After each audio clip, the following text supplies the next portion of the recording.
नमस्कार दोस्तों, हमारे यूट्यूब चैनल एग्जाम लर्नर में आपका स्वागत है। दोस्तों, आज के इस वीडियो में हम लोग सी टेट यूपी टेट के लिए बाल विकास एवं शिक्षण विधि का दूसरा प्रैक्टिस सेट देखेंगे। पहला प्रैक्टिस सेट वह अपलोड हो चुका है। जो लोग नहीं देखे हैं, डिस्क्रिप्शन में आपको लिंक मिल जाएगा, वहाँ से देख सकते हैं, या फिर चैनल के प्लेलिस्ट में जाके वहाँ से आप देख सकते हैं। तो वीडियो को लाइक शेयर कर दीजिएगा और चैनल को अभी तक आप सब्सक्राइब नहीं किए हैं तो चैनल को सब्सक्राइब कर लीजिएगा, साथ में बेल आइकन को प्रेस कर लीजिएगा, जिससे आने वाले अगले वीडियो का नोटिफिकेशन आपको पहले मिल जाए। और इसका PDF आपको हमारे टेलीग्राम चैनल पर मिल जाएगा। नीचे डिस्क्रिप्शन में टेलीग्राम का भी लिंक दे दिया गया है, वहाँ से ज्वाइन करके आप PDF डाउनलोड कर सकते हैं। तो चलिए शुरू करते हैं। और दोस्तों, जो आपको बता दें कि UPPSC का RO फाउंडेशन कोर्स अनअकैडमी पर 7 दिसंबर से स्टार्ट हो रहा है। तो जो लोग इस बैच से जुड़ना चाहते हैं आप जुड़ सकते हैं। इसमें आपको UPPSC के टॉप एजुकेटर्स द्वारा पूरे सिलेबस को कंप्लीट कराया जाएगा। डिस्क्रिप्शन में लिंक दे दिया गया है, वहाँ से जाके आप सिलेबस और पैटर्न के बारे में जो है जान सकते हैं। और इसमें आपको जो है पूरे यानी कि जो भी नोट्स आपको प्रोवाइड किए जाएंगे वह हिंदी माध्यम में दिए जाएंगे, वीडियो आपको हिंदी माध्यम में प्रोवाइड किया जाएगा। और सब्सक्रिप्शन लेते समय आप ये हमारा कोड यूज जरूर कीजिएगा, एग्जाम लर्नर, जिससे आपको 10% का जो है डिस्काउंट भी मिल जाएगा। तो ये कोड आप जरूर यूज कीजिएगा, एग्जाम लर्नर। और अनअकैडमी प्लस पर जो है फ्री वीडियो देखने के लिए सबसे पहले आप जो है अनअकैडमी प्लस पे जाएंगे। वहाँ से जो है प्लस पर क्लिक करने के बाद आप देख सकते हैं इस तरह का जो है इंटरफेस खुल कर आएगा। आपसे जो है मांगा जाएगा enter and invite code to unlock your free plan. तो इसके लिए जो है आपको क्या करना है, आप हमारा ये कोड यूज करना, EXAMLEARNER। जैसे ये आप कोड यूज करेंगे आपका वीडियो जो है वह अनलॉक हो जाएगा। यहाँ आप जो है उसे देख सकते हैं। तो एग्जाम लर्नर कोड जरूर यूज कीजिएगा। और डेली करंट अफेयर्स का लिंक भी जो है आपको डिस्क्रिप्शन में दे दिया गया है, वहाँ से जाके जो है आप मॉर्निंग 10 बजे वाला क्लास जो है देख सकते हैं। तो बाल विकास एवं शिक्षण विधि का पहला प्रश्न जो है आपका, बुद्धि लब्धि गुणांक के आधार पर मंद बुद्धिता के स्तर का सही क्रम क्या होगा। तो यहाँ जो सही हो जाएगा आपका C विकल्प सही होगा, मंद बुद्धि, अल्प बुद्धि, उसके बाद जड़ बुद्धि। हम विभिन्न मानसिक परीक्षणों के माध्यम से व्यक्ति की मानसिक आयु का पता लगा लेते हैं। बुद्धि लब्धि यानी कि IQ के आधार पर मंद बुद्धिता के स्तर का सही क्रम जो होगा, सबसे पहले मंद बुद्धि, उसके बाद अल्प बुद्धि और लास्ट में क्या होगा आपका जड़ बुद्धि होगा। किसी भी व्यक्ति की बुद्धि का पता लगाने के लिए विभिन्न प्रकार के बुद्धि परीक्षणों का निर्माण किया जाता है। यानी कि आपका जो पहला है वह व्यक्तिक बुद्धि परीक्षण, व्यक्तिक बुद्धि परीक्षण, और दूसरा जो होता है वह सामूहिक बुद्धि परीक्षण। तो दोनों ही जो है याद रखिएगा, दो तरह से बुद्धि परीक्षण किया जाता है, एक व्यक्तिक और दूसरा जो है सामूहिक। और दूसरा प्रश्न है आपका, निम्नलिखित में से कौन सही सुमेलित नहीं है। एक तरफ आपका बुद्धि परीक्षण दिया गया है, दूसरी तरफ है बुद्धि परीक्षण के नाम। तो कौन सा सुमेलित नहीं है आपको बताना है। तो यहाँ जो आप देख सकते हैं C ऑप्शन जो दिया गया, सामूहिक भाषात्मक परीक्षण आर्मी बीटा टेस्ट। सामूहिक भाषात्मक परीक्षण के तहत आर्मी अल्फा टेस्ट व सेना सामान्य वर्गीकरण टेस्ट आता है, ना कि आर्मी बीटा टेस्ट आता है। तो दूसरा जो है आपका यहाँ सही नहीं है। आर्मी बीटा टेस्ट का संबंध सामूहिक क्रियात्मक परीक्षण से है। यह किससे संबंधित है, तो सामूहिक क्रियात्मक परीक्षण से इसका संबंध होता है। और व्यक्तिक क्रियात्मक परीक्षण में पोर्टियस भूल भुलैया परीक्षण टेस्ट और व्यक्तिक भाषात्मक परीक्षण में स्टैनफोर्ड विने स्केल परीक्षण आपका सम्मिलित होता है। यहाँ बाकी सभी सही हैं, C ऑप्शन सुमेलित नहीं है। और तीसरा प्रश्न है, यदि शिक्षक कक्षा में छात्रों की अधिक प्रतिभागिता चाहते हैं तो शिक्षक के लिए सर्वाधिक युक्त शिक्षण विधि होगी। तो इसका जो सही आंसर हो जाएगा ऑप्शन B, सहभागी शिक्षण। यदि शिक्षक कक्षा में छात्रों की अधिक प्रतिभागिता चाहते हैं तो सहभागी शिक्षण विधि शिक्षक के लिए सर्वाधिक उपयुक्त होगी। प्रमुख शिक्षण सूत्र जो होता है, जैसे कि आपका सरल से कठिन की ओर, ये जो है सरल से कठिन की ओर। दूसरा जो होता है दूसरा ज्ञात से अज्ञात की ओर, ज्ञात से अज्ञात की ओर। उसके बाद तीसरा है स्थूल से सूक्ष्म की ओर, स्थूल से सूक्ष्म की ओर। और चौथा है आपका पूर्ण से अंश की ओर, ये पूछा भी गया है, पूर्ण से अंश की ओर। और पांचवा जो है आपका अनिश्चित से निश्चित की ओर, अनिश्चित से निश्चित की ओर।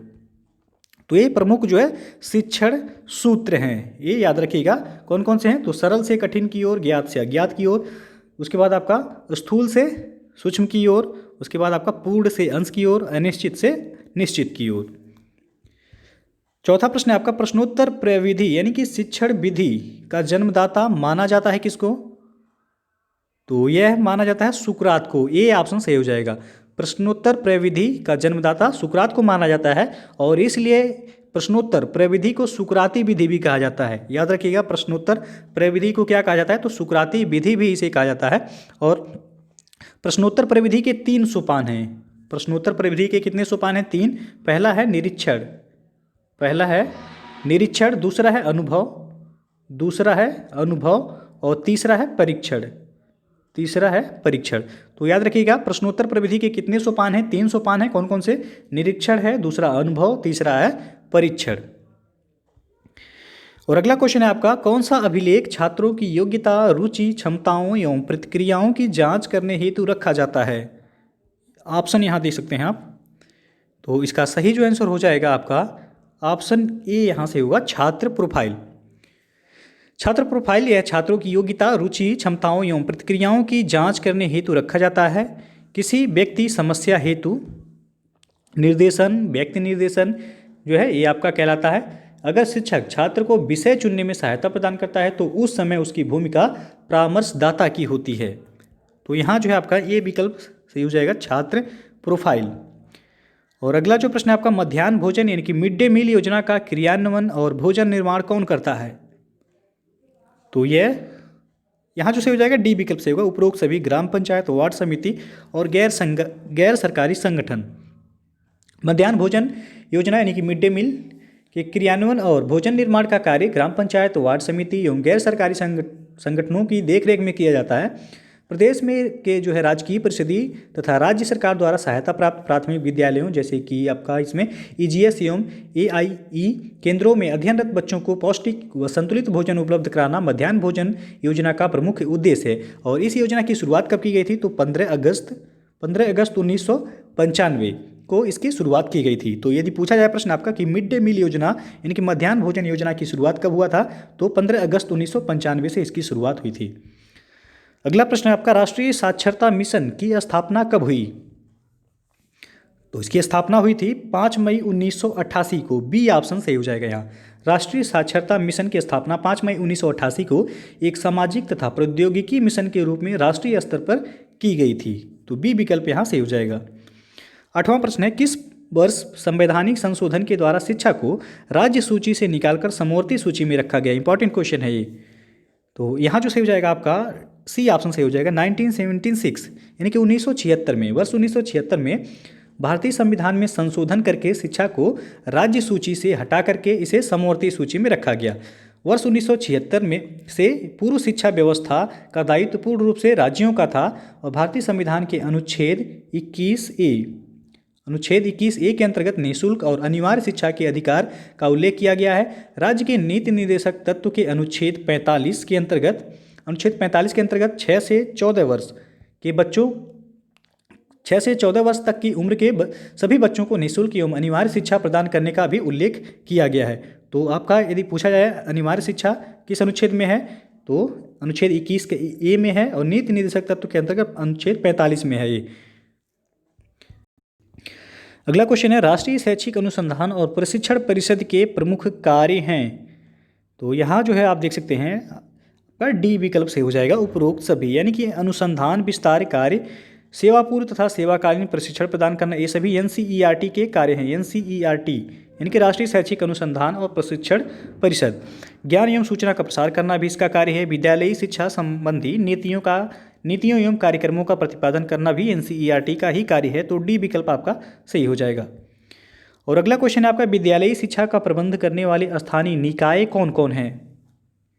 तो यहाँ जो सही हो जाएगा आपका ऑप्शन डी जो है सही हो जाएगा, उपरोक्त सभी, यानी कि आपका जिला परिषद, पंचायत समिति और नगर पालिका, ये सभी विद्यालयी शिक्षा का प्रबंध करने वाले स्थानीय निकाय के अंतर्गत आते हैं। इसमें आपका ग्राम शिक्षा समिति भी आता है, ग्राम पंचायत भी आता है और अध्यापक संघ एवं शिक्षा न्यास जिसको हम ट्रस्ट कहते हैं, ये सभी आते हैं। तो यहाँ केवल जिला परिषद, पंचायत समिति और नगर पालिका दिया गया है। तो डी विकल्प से हो जाएगा, उपरोक्त सभी। उसके बाद अगला है 10+2+3 शिक्षा की राष्ट्रीय संरचना अस्तित्व में कब आई थी? ऑप्शन आप देख सकते हैं यहाँ पे। तो इसका सही आंसर हो जाएगा option C, programme of action 1992 में ये आया था 10+2+3 की राष्ट्रीय संरचना की अवधारणा देश में प्रोग्राम ऑफ एक्शन 1992 यानी कि 1992 से अस्तित्व में आई। और प्रोग्राम ऑफ एक्शन इसके अतिरिक्त जो है राष्ट्रीय पाठ्यक्रम को लागू करने, शैक्षिक अवसरों की समानता, नवोदय विद्यालयों की और अधिक स्थापना पर विशेष जोर देता है। और मानव संसाधन विकास मंत्रालय द्वारा ही वर्ष 1992 में स्कूली छात्रों का शैक्षिक बोझ कम करने के तरीके सुझाने के लिए यशपाल समिति का गठन किया गया था। ये जो है पूछा भी जाता है, यशपाल समिति का गठन कब किया गया था, तो 1992 में इसका गठन किया गया था। जिसने अपनी रिपोर्ट कब सौंपी थी, तो इन्होंने 1993 में अपनी रिपोर्ट सौंपी थी। और अगला प्रश्न है आपका, पठन प्रक्रिया के कितने चरण होते हैं। तो पठन प्रक्रिया के चरण पूछा गया है, 4 चरण होते हैं। कौन कौन सा होता है, तो पहला होता है श्रव्य बिंबों का निर्माण। श्रव्य बिंबों का निर्माण पहला चरण है। दूसरा चरण जो होता है श्रव्य बिंबों के साथ विचारों का संयोजन, विचारों का संयोजन दूसरा चरण हो जाएगा। तीसरा चरण जो होता है अलग अलग विचारों का समूह बनाना, अलग अलग विचारों का समूह बनाना तीसरा चरण है। और चौथा चरण जो है वह है शब्दों का समूहीकरण, शब्दों का समूहीकरण चौथा चरण है। तो यदि पूछा जाए पठन प्रक्रिया के कितने चरण होते हैं, तो 4 चरण होते हैं। और यदि पूछा जाए पठन प्रक्रिया कितने प्रकार का होता है, तो 2 प्रकार का होता है। कौन कौन सा, तो पहला होता है मुखर पठन, पहला होता है मुखर पठन और दूसरा जो होता है मौन पठन। तो दोनों में जो है अंतर है। यदि पठन प्रक्रिया के प्रकार पूछा जाए तो 2 प्रकार का, और चरण पूछा जाए तो 4 चरण होते हैं। अगला प्रश्न है अब, सीखने की प्रक्रिया को प्रभावित करने वाले कारक हैं। तो यहाँ जो सही हो जाएगा आपका डी विकल्प सही हो जाएगा। उपरोक्त सभी, आनुवांशिकता भी होगा, अभिप्रेरणा, परीक्षण या शिक्षण, ये सभी सीखने की प्रक्रिया को प्रभावित करने वाले कारक हैं। अधिगम यानी कि सीखना जिसको हम लर्निंग कहते हैं को प्रभावित करने वाले मुख्य कारक जो हैं ये कौन कौन से हैं देख लीजिए। तो पहला है पूर्व अधिगम, पूर्व अधिगम। दूसरा है विषय वस्तु का स्वरूप, विषय वस्तु का स्वरूप। उसके बाद तीसरा है विषय के प्रति मनोवृत्ति, विषय के प्रति मनोवृत्ति। चौथा है सीखने की इच्छा, सीखने की इच्छा, सीखने की विधि, अभिप्रेरणा, अनुवांशिकता, वातावरण, प्रशिक्षण एवं शिक्षण, प्रशंसा एवं निंदा, ये सभी जो है सीखने की प्रक्रिया को प्रभावित करने वाले कारक हैं। तो कारक को याद जरूर रखिएगा। यहाँ से जो है आपसे पूछा जाएगा कि इस तरह भी पूछ लिया जाएगा प्रश्न, सीखने की प्रक्रिया को प्रभावित करने वाले कारक कौन सा नहीं है, तो इस तरह भी पूछ लिया जाएगा। तो नाम जो है याद रखिएगा, पूर्व अधिगम है इसमें।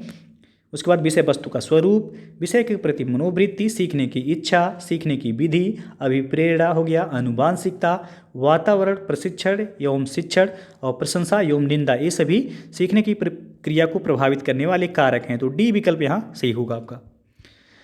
अगला प्रश्न है, किशोरावस्था के कठिन काल मानने के क्या क्या कारण हो सकते हैं। तो यहाँ सही हो जाएगा आपका डी ऑप्शन, उपरोक्त सभी। समायोजन में असमर्थता, संवेगात्मक अपरिपक्वता, यौन आकर्षण या फिर कामुकता, ये सभी किशोरावस्था के कठिन काल मानने के कारण हो सकते हैं। तो आपका डी विकल्प सही होगा यहाँ।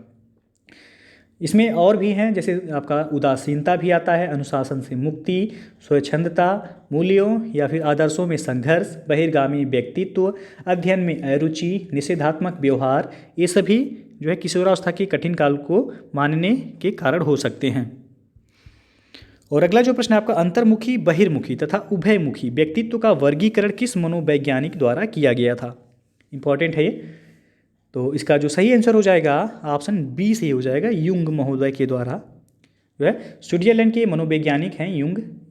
युंग ने जो है गुणों के आधार पर व्यक्तित्व को 3 भागों में विभाजित किया है। ये जो है याद रखिएगा, युंग ने कितने भागों में विभाजित किया है, गुणों के आधार पर व्यक्तित्व को 3 भागों में विभाजित किया है। कौन कौन सा, तो सबसे पहला है अंतर्मुखी, दूसरा है बहिर्मुखी और तीसरा जो है वह है उभयमुखी। तो आपका यहाँ बी ऑप्शन सही हो जाएगा। युंग महोदय कहाँ के निवासी हैं, तो ये स्विट्जरलैंड के मनोवैज्ञानिक हैं। अगला जो प्रश्न है, निम्न में से कौन चिंतन वृद्धि के तरीकों या विधियों में सम्मिलित की जाती है। तो वह है आपका डी ऑप्शन यहाँ से होगा, उपरोक्त सभी। ज्ञान की गहनता, भाषा की परिपक्वता, सशक्त प्रेरणा, ये सभी। शिक्षा में चिंतन की उपादेयता बालकों में चिंतन प्रवृत्ति के विकास से प्रतीत होती है। और चिंतन वृद्धि की विधियाँ जो हैं, ज्ञान की गहनता पहला हो जाएगा आपका, ये भी। भाषा की परिपक्वता हो जाएगा और आपका सशक्त प्रेरणा, इसमें आपका बौद्धिक प्रखरता भी आता है।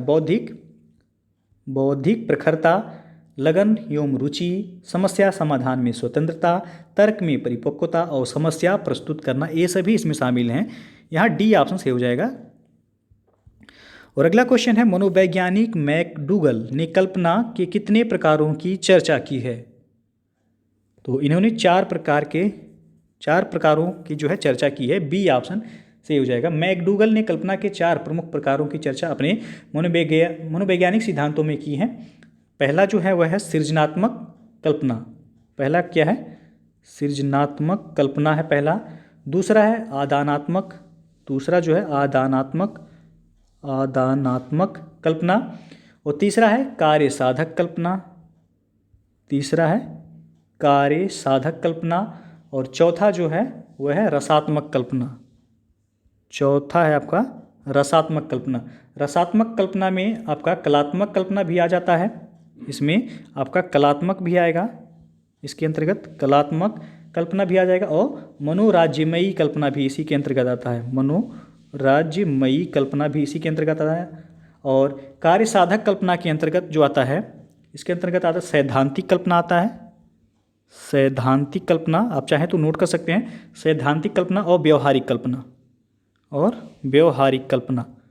तो मनोवैज्ञानिक मैकडूगल ने कल्पना के कितने प्रकारों की चर्चा की है? तो आपको आंसर क्या करना है, 4 प्रकारों की चर्चा की है। कौन कौन सा? तो पहला है सृजनात्मक कल्पना, दूसरा है आदानात्मक कल्पना, तीसरा है कार्य साधात्मक कल्पना। कार्य साधात्मक कल्पना के अंतर्गत सैद्धांतिक, पहला जो आता है सैद्धांतिक कल्पना, और दूसरा जो आता है व्यवहारिक कल्पना। और चौथा जो है आपका वह है, चौथा है रसात्मक कल्पना। चौथा कौन सा है? रसात्मक कल्पना। इसके अंतर्गत आता है कलात्मक कल्पना और मनोराज्यमयी कल्पना। अगला क्वेश्चन अब देखते हैं, व्यक्तिक विभिन्नता के प्रभावी कारक हैं। तो यहाँ जो सही हो जाएगा डी ऑप्शन से हो जाएगा। उपरोक्त सभी, वंशानुक्रम भी है, वातावरण, जाति प्रजाति व देश, ये सभी, यानी कि डी ऑप्शन यहाँ सही हो जाएगा। व्यक्तिक भिन्नता का प्रभाव अधिगम प्रक्रिया व उसकी उपलब्धि पर पड़ता है। बुद्धि तथा व्यक्तित्व, ये व्यक्तिक भिन्नता के प्रमुख आधार हैं। व्यक्तिक विभिन्नता के अनेक प्रभावी कारक हैं, जैसे कि वंशानुक्रम है, आपका वातावरण है, जाति प्रजाति व देश है, आयु व बुद्धि है, शिक्षा व आर्थिक, देश तथा लिंग भेद, ये सभी व्यक्तिक भिन्नता के प्रभावी कारक हैं। ये आपका सुपर टेट के सिलेबस में भी है व्यक्तिक भिन्नता, तो ये जो है याद रखिएगा आप लोग। अगला जो प्रश्न है आपका, मनोवैज्ञानिक वाइगोत्स्की का सिद्धांत किससे संबंधित है? ऑप्शन यहाँ देख सकते हैं आप। तो इसका जो सही आंसर हो जाएगा ऑप्शन सी से हो जाएगा, अधिगम से संबंधित है। वाइगोत्स्की अपने अधिगम संबंधी सिद्धांत के लिए जाने जाते हैं। वाइगोत्स्की ने संज्ञानात्मक विकास में सामाजिक अंतर्क्रिया पर बल देते हुए कहा कि समुदाय का सीखने में बहुत महत्व है और सामाजिक सीखने यानी कि सोशल लर्निंग की प्रक्रिया विकास के पहले ही आरंभ हो जाती है। व्यक्ति की उच्च मानसिक प्रक्रिया यानी कि हायर मेंटल प्रोसेस की उत्पत्ति भी सामाजिक प्रक्रिया से ही होती है। तो यहाँ जो है आपका सी ऑप्शन से हो जाएगा कि वाइगोत्स्की का सिद्धांत किससे संबंधित है? तो ये आपका अधिगम यानी कि लर्निंग से संबंधित है। और अगला क्वेश्चन है, मनोवैज्ञानिक ब्रूनर के अनुसार शिशु अपनी अनुभूतियों का मानसिक रूप से कितने तरीकों में अभिव्यक्त करता है? तो इसका सही आंसर हो जाएगा ऑप्शन बी 3। ब्रूनर के अनुसार शिशु अपनी अनुभूतियों का मानसिक रूप से 3 तरीकों में अभिव्यक्त करता है। कौन कौन सा? तो सबसे पहला है सक्रियता विधि। इस विधि में जो है शिशु अपनी अनुभूतियों को शब्दहीन क्रियाओं के द्वारा व्यक्त करता है, जैसे कि भूख लगने पर रोना, हाथ पैर हिलाना, ये सभी जो है सक्रियात्मक विधि के अंतर्गत आ जाएगा। दूसरा जो है वह दृश्य प्रतिमा विधि है। दूसरा है दृश्य प्रतिमा विधि। इस विधि में बालक अपनी अनुभूतियों को अपने मन में कुछ दृश्य प्रतिमाएं बनाकर प्रकट करता है। और तीसरा जो है सांकेतिक विधि। सांकेतिक विधि के अंतर्गत जो है बालक अपनी अनुभूतियों को ध्वन्यात्मक यानी कि आवाज़, संकेत या भाषा के माध्यम से व्यक्त करता है। तो यहाँ जो है आपका बी ऑप्शन से हो जाएगा 3। ब्रूनर के अनुसार शिशु अपनी अनुभूतियों का मानसिक रूप से 3 तरीकों में अभिव्यक्त करता है, सक्रियता, दृश्य प्रतिमा और तीसरा है सांकेतिक। अगला प्रश्न है, सीखने में पठार यानी कि प्लेट्यूज इन लर्निंग को दूर करने के लिए शिक्षक क्या क्या उपाय करता है? तो यहाँ जो सही हो जाएगा आपका डी ऑप्शन सही होगा, उपरोक्त सभी, यानी कि सीखने वाले को प्रेरणा देना, नवीन शिक्षण प्रणालियों का प्रयोग करना, बच्चों की व्यक्तिगत विभिन्नता के अनुसार अध्ययन व शिक्षण, ये सभी यानी कि आपका डी ऑप्शन सही हो जाएगा। सीखने के पठार को दूर करने के लिए शिक्षक जो है कौन कौन से उपाय करते हैं, तो सीखने वाले को प्रेरणा प्रदान करता है आपका। उसके बाद नवीन शिक्षण प्रणालियों का उपयोग, बच्चों की व्यक्ति भिन्नता के अनुसार शिक्षण व अध्ययन कार्य करते हैं, कार्य के बीच बीच में विश्राम देना, बच्चों का उत्साहवर्धन करना यानी कि उन्हें इन्फोर्समेंट प्रदान करना, और उसके बाद सीखने का वातावरण इस प्रकार रखें कि वे सीखने की प्रक्रिया में यथासंभव सहायता प्रदान करें, वे बच्चों का उत्साहवर्धन व मार्गदर्शन भी करें। शिक्षक का यह कर्तव्य है कि वह पठार के कारणों का पता लगाए और उनको दूर करने का प्रयत्न करें, जिससे सीखने की प्रक्रिया सफलतापूर्वक आगे बढ़े। तो डी विकल्प यहाँ से हो जाएगा। और अगला प्रश्न है, दिए हुए विकल्पों में कौन अधिगम स्थानांतरण के सिद्धांत से संबंधित है। तो यहाँ जो सही हो जाएगा आपका डी विकल्प सही होगा, उपरोक्त सभी। वर्तमान क्रियाओं पर पूर्व अनुभवों का प्रभाव ही अधिगम स्थानांतरण है। अधिगम स्थानांतरण के कुछ प्रमुख सिद्धांत जो हैं, जैसे मानसिक शक्तियों का सिद्धांत है, समान तत्वों का सिद्धांत है, सामान्यीकरण का सिद्धांत है, और इसी में जो है आपका आरोपण का सिद्धांत भी आता है। अधिगम स्थानांतरण में आरोपण का सिद्धांत है, सीखने का सिद्धांत है, सीखने का सिद्धांत है। उसके बाद अधिगम स्थानांतरण मुख्यतः कितने प्रकार के होते हैं, तो दो प्रकार के होते हैं। यदि पूछा जाए अधिगम स्थानांतरण कितने प्रकार का होता है, तो दो प्रकार का होता है। पहला होता है सकारात्मक स्थानांतरण, और दूसरा जो होता है वह नकारात्मक स्थानांतरण। तो दोनों प्रकार यदि पूछा जाए अधिगम स्थानांतरण के दो प्रकार के, सकारात्मक और नकारात्मक, और जो है यहाँ आपसे पूछा गया सिद्धांत किससे संबंधित है, तो उपरोक्त सभी हो जाएगा, डी ऑप्शन सही हो गया। अगला प्रश्न है, अभिप्रेरणा के कितने प्रकार होते हैं। तो यहाँ जो सही हो जाएगा आपका ए ऑप्शन सही हो जाएगा, अभिप्रेरणा दो प्रकार के होते हैं। ये ऑप्शन जो है यहाँ सही है। कौन कौन सा, तो प्राकृतिक अभिप्रेरणाएं, पहला जो होता है वह है प्राकृतिक अभिप्रेरणाएं, और दूसरा होता है कृत्रिम। दूसरा कौन सा होता है, कृत्रिम। प्राकृतिक अभिप्रेरणा के अंतर्गत जो है आपका आता है मनोदैहिक और सामाजिक भी आता है। इसी के अंतर्गत आपका आ जाएगा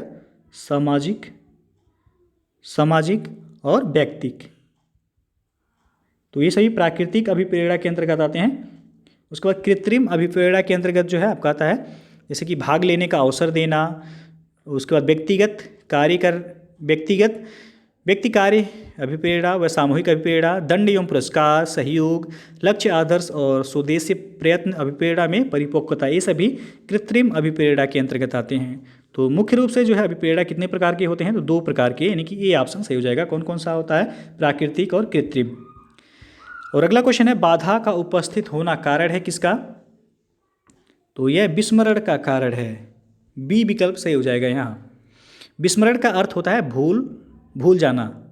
विस्मरण का कारण है बाधा का उपस्थित होना, दमन का होना, भावनात्मक बाधा, समय का प्रभाव, मादक द्रव्यों का सेवन, विषय का स्वरूप, ये सभी जो है बाधा यानी कि विस्मरण में बाधा उपस्थित होने के कारण है। जिस कार्य को करने में रुचि, ध्यान एवं इच्छा नहीं होती है, हम उस कार्य को शीघ्रता से भूल जाते हैं। तो ये भी जो है कारण है विस्मरण का।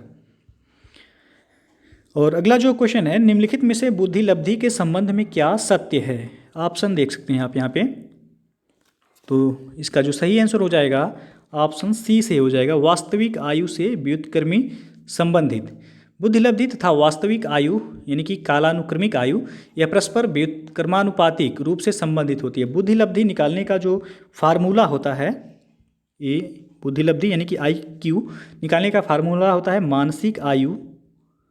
मानसिक, ये पूछा भी गया है, फार्मूला याद रखिएगा, मानसिक आयु बटे वास्तविक आयु गुणे 100। ये जो है बुद्धि लब्धि निकालने का फार्मूला होता है। और अगला प्रश्न है अब आपका, अधिगम से संबंधित किसी विद्यार्थी की समस्याओं को सबसे अच्छा उपचार क्या है। तो इसका जो सही आंसर हो जाएगा ऑप्शन सी, निदानात्मक शिक्षण। सी ऑप्शन सही होगा यहाँ। अधिगम से संबंधित किसी विद्यार्थी की समस्याओं का सबसे अच्छा उपचार है निदानात्मक शिक्षण द्वारा किया जा सकता है इसे, और साथ ही भविष्य का निर्धारण भी सही दिशा में किया जा सकता है निदानात्मक शिक्षण के द्वारा। और अगला क्वेश्चन है, किसी भी शिक्षार्थी की सबसे महत्वपूर्ण विशेषता क्या होती है? तो इसका जो सही आंसर होगा ऑप्शन बी से हो जाएगा, आज्ञाकारी होना। शैक्षणिक काल में किसी भी विद्यार्थी की सबसे महत्वपूर्ण विशेषता उसका आज्ञाकारी होना है, और यही उसकी सबसे महत्वपूर्ण विशेषता भी होती है। तो बी ऑप्शन सही हो जाएगा। अगला क्वेश्चन है, विद्यार्थियों में संवेगात्मक समायोजन प्रभावी होता है? तो यहाँ आपका डी ऑप्शन सही होगा, उपरोक्त सभी में, यानी कि व्यक्तित्व निर्माण में भी, अनुशासन में भी, कक्षा शिक्षण में भी। संवेगात्मक समायोजन यह बच्चों के व्यक्तित्व निर्माण, कक्षा शिक्षण में अनुशासन जैसे कि गुणों के परिणाम स्वरूप उत्पन्न होता है। यदि बालक कक्षा एवं समाज में उचित समायोजन कर लेता है तो उसमें सामाजिक गुणों का विकास भी संभव होता है। तो यहाँ डी ऑप्शन से हो जाएगा, उपरोक्त सभी में। और अगला प्रश्न है, मानसिक स्वास्थ्य के नियमों को खोजना और उन्हें बनाए रखना अध्ययन का केंद्र बिंदु है। यह कथन किस शैक्षिक मनोवैज्ञानिक का है? तो परिभाषा भी पूछा जाता है। तो यहाँ जो सही हो जाएगा आपका ऑप्शन डी से हो जाएगा, यह कथन ड्रेवर का है। मानसिक स्वास्थ्य के नियमों को खोजना और उन्हें बनाए रखना अध्ययन का केंद्र बिंदु है, यह कथन ड्रेवर महोदय का है। और वुडवर्थ का जो है कथन है, वुडवर्थ महोदय का इस संबंध में जो कथन है, यानी स्मृति यानी कि बुद्धि यह सीखी हुई वस्तु का सीधा उपयोग है। ये पूछा भी गया है, याद रखिएगा, स्मृति सीखी हुई वस्तु का सीधा उपयोग है। यह किसका कथन है? तो यह वुडवर्थ का कथन है। अगला प्रश्न है अब आपका, और अंतिम प्रश्न है यह, जिस वक्र रेखा में प्रारंभ में सीखने की गति तीव्र होती है और कालांतर में यह क्रमशः मंद होती जाती है, कहा जाता है? तो इसका सही आंसर हो जाएगा ऑप्शन बी, उन्नतोदर वक्र कहलाता है वह। यानी कि जिस वक्र रेखा में प्रारंभ में सीखने की गति तीव्र होती है, यानी कि जैसे कि ये आपका फिगर मान लीजिए हो गया, सीखने की गति प्रारंभ में क्या होती है? तीव्र होती है, बाद में धीरे धीरे वह क्या होती है? कम हो जाती है। तो यह जो है उसे उन्नतोदर वक्र कहते हैं। कौन सा? उन्नतोदर, यानी कि बी ऑप्शन सही हो जाएगा। प्रारंभ में यह जो है बढ़ती है, फिर जो है धीरे धीरे उसमें कमी आती है सीखने में, तो यह उन्नतोदर वक्र के अंतर्गत आ जाएगा। आपका बी ऑप्शन सही हो जाएगा यहाँ। तो ये हो गया आपका जो है बाल विकास एवं शिक्षण विधि के कुल 30 प्रश्न। तो यदि वीडियो पसंद आया हो तो लाइक शेयर कर दीजिएगा, और चैनल को अभी तक आप सब्सक्राइब नहीं किए हैं तो चैनल को सब्सक्राइब कर लीजिएगा, साथ में बेल आइकन को प्रेस जरूर कर लीजिएगा, जिससे आने वाले अगले वीडियो का नोटिफिकेशन आपको पहले मिल जाए। और इसका PDF आपको टेलीग्राम चैनल पर मिल जाएगा, नीचे डिस्क्रिप्शन में टेलीग्राम का लिंक दे दिया गया है, या फिर टेलीग्राम पर जाके आप सर्च कर सकते हैं एग्जाम लर्नर लिख करके, EXAMLEARNER एग्जाम लर्नर लिख के आप सर्च कर सकते हैं। एक साथ जो है लिखिएगा, कोई स्पेस का यूज मत कीजिएगा, आप ज्वाइन करके PDF डाउनलोड कर सकते हैं। तो वीडियो को पूरा देखने के लिए बहुत बहुत धन्यवाद।